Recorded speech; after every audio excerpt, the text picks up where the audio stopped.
mountains. Have you ever been mountain? No, this is.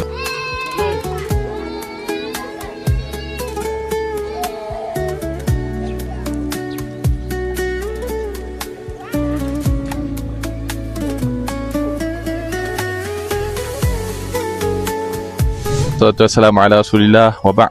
Alhamdulillah. Hari ni hari raya ke berapa? Ketiga, keempat dah.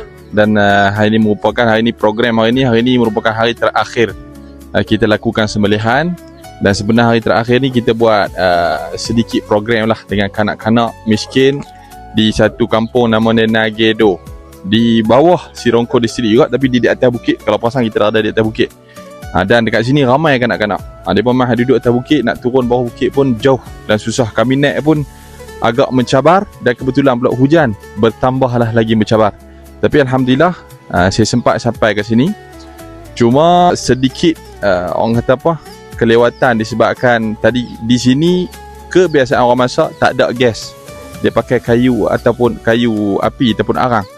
Itulah di mana-mana pun mostly kawasan macam tu.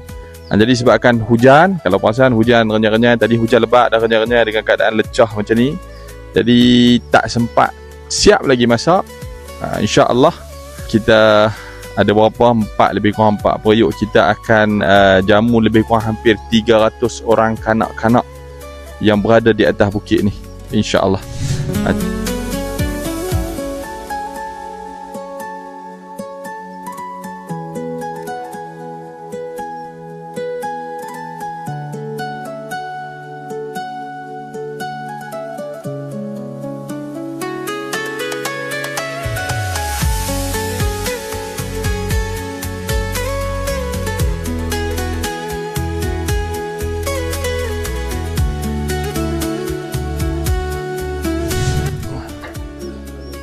Jadi inilah keadaan mereka di atas bukit ni.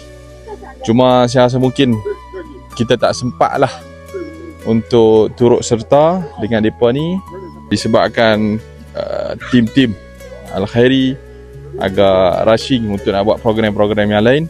Dan tak apalah, kita bagi mereka selesai dan mereka makan. InsyaAllah kita tak terus.